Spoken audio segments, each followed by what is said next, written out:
welcome here to the home of the Undisputed champion and Ferrari's biggest fan and Ferrari's fastest driver. Oh yeah, oh yeah, oh yeah! We are on pole position over here for the Austrian Grand Prix for the sprint qualifying, and we are super excited because obviously this Red Bull ring, the formerly known as the A1 ring track, is the closest to the place where we were born, and it is we planted it on the pole position over here several times before. Obviously, achieved the great results, and I was ever so happy, with this amazing, lap time that I put in the changeable conditions. So over here in this beautiful qualifying video, we will show you exactly just how treacherous the conditions were.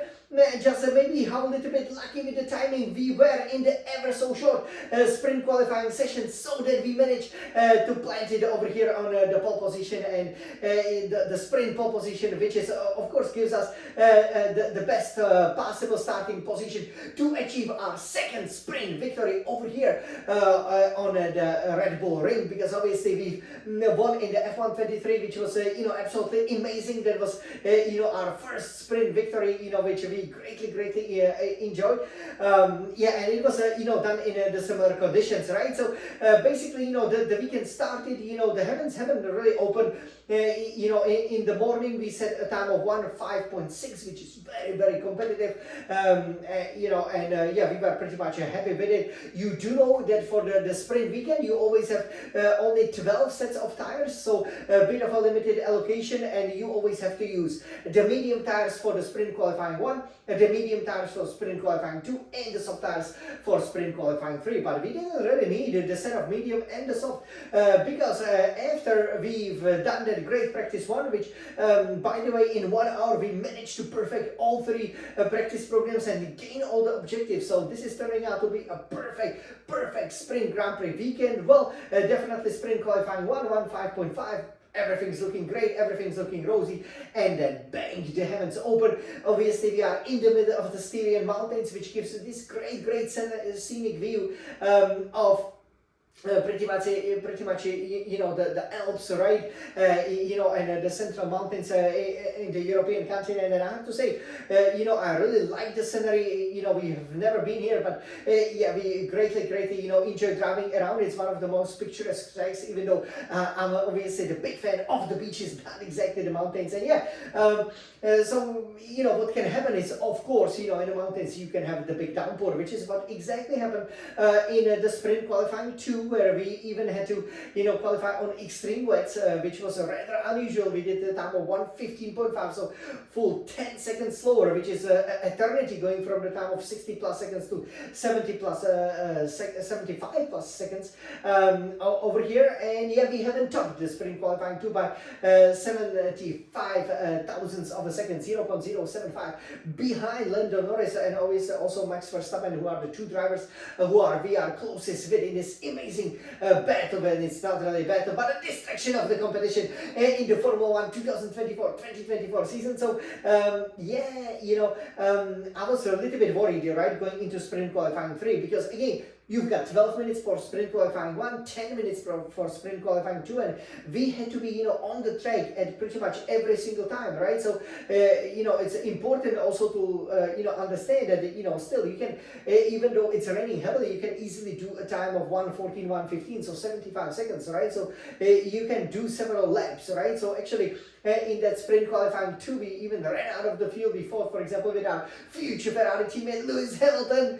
And of course, you do need to have some battery. It's not so much of an issue, but what is a really issue for you is to have a nice and clear track. And you will see it on this beautiful Scuderia Red Regina iMac as we plunge into sprint qualifying 3. And we actually did four qualifying laps over here. So unbelievable. We started off, we were the only ones who ventured out on the intermediates, right? So thankfully we had just enough fuel, to complete, these 4 laps, which were all really laps that could definitely put you on pole position. I did 1:14.4, and that was faster than the extreme wets that, pretty much all the other 9 drivers who have made it into sprint qualifying 3 put on. And then, they changed the tires, right? So, the timer is not so much of an issue here, right? If you do remember some of the massive fights that we had, like in 2016, me against Sebastian Vettel, right?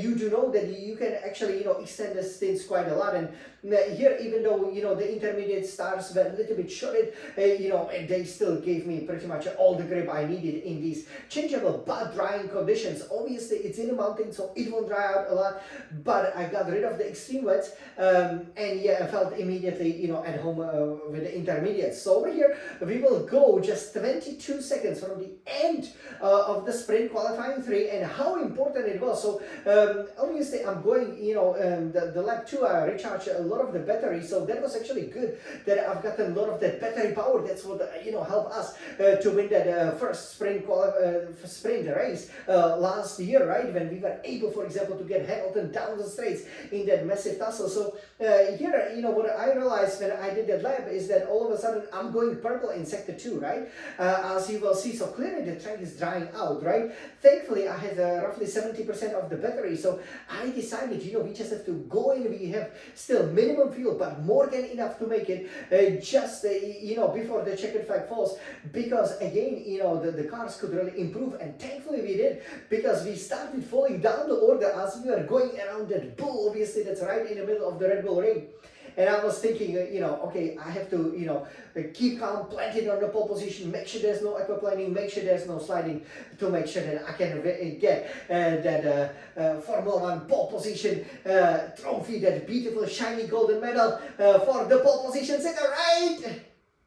So, as you know, when we did, for example, the sprint qualifying in China, we were not successful, right, in these conditions, but in Miami, we always planted on pole position. So now, let me turn this beautiful Scuderia Red Retina I made and show you how in the SF1000 T818 Formula 1 Racing Simulator, I put it on my second pole position, the sprint pole position of the season, which obviously is amazing if you would count the other 7 pole positions for the Grand Prix proper. This would be our 9th pole position over here, which of course is the same amount of the overall Grand Prix victories that we've got. So over here you will see me getting a pretty good exit out of the final corner.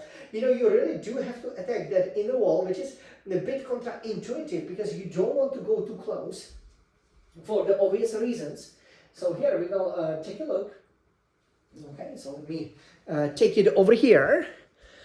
All right, so over here you can see great setup. Okay, yes, it looks absolutely beautiful, doesn't it? Okay, so welcome over here.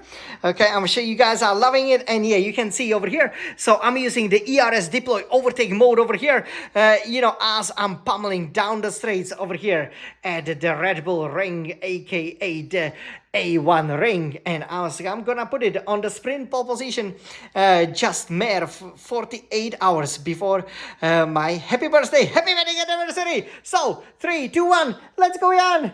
Smiling Sun champion. Wow, and here, look at this. Don't be confused. Fastest lap, obviously, but we have to keep going. The track's getting ever so drier, step by step. So look at this. Really planted it nicely over here. This is great lap. You can see the dry line starting to appear. So actually, I brake very late. Okay, and yeah, you can see the traction over there. We immediately, engage the overtake. We are 2 tenths up. We are leading comfortably from the 2 McLarens over here. But look what's happening. Okay, here, great braking. This was really well done. And suddenly, Oscar Piastri, fastest time, 1:13.680. As we going around that bull, as I told you. And I knew the pressure was on Charles Leclerc, our illustrious Ferrari teammate, 1:13.603.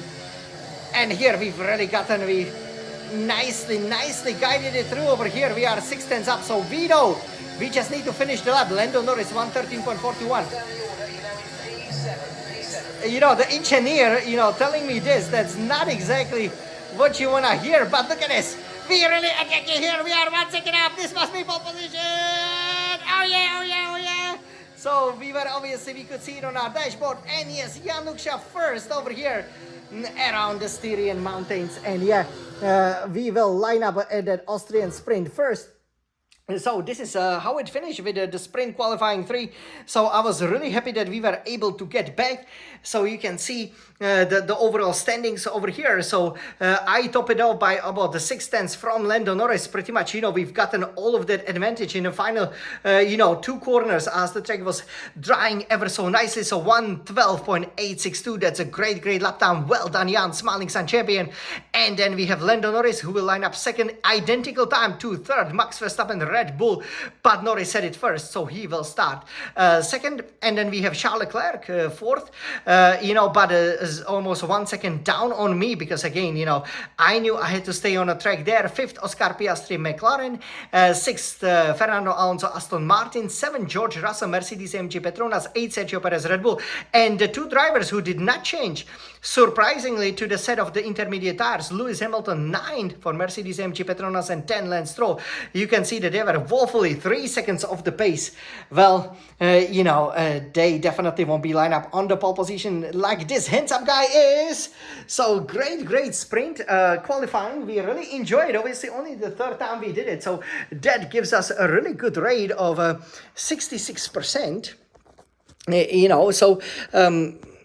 I was super happy, with, how we executed it, because what is very important when you are doing, the qualifying, especially in the changeable conditions, is to make sure that you are always there on the track, which we were, and, you can then always, make sure you take the advantage, because, for example, the battery wasn't really an issue, was it? So all I needed to do was to stay, on the track, be right up there with pretty much, 17, 16 seconds, to go. We started the lap, so we pretty much got in the ideal conditions, which means that now it's time for... That's right, the pole position trophy, our second sprint pole position trophy. Wow, let's go, Jan, smiling sun champion. Wow, you are marching towards the title. Obviously, this is my happy birthday weekend. This is my happy anniversary weekend, so we cannot wait for the race. The sprint will be definitely a pulsating affair of 24 laps. Big dash, obviously, to the checkered flag. We will see what the weather will do, but obviously we have lots of new sets, of the dry tires. Yeah, and if we need the intermediates, we still have, I believe 3 new sets. So, it's looking very good. Forza Ferrari, we are so happy over here, winning, right at the home of one of our greatest rivals over here and getting this beautiful, shiny Paris 2024 Olympics for the pole sitter, Jan the Smiling Sun champion. I hope you enjoyed this qualifying, this super fast lap at the end of the sprint qualifying 3 SQ3. I was definitely loving it. I know I look so great with this beautiful medal. You might not. And let's add the Formula 1 Spring Race winner trophy to the collection very soon. Let's go, Jan, Smiling Sun champion. This is your happy birthday, happy anniversary weekend. Forza Ferrari, let's race. Go, Jan, Smiling Sun champion, Ferrari's fastest driver, and happy early birthday.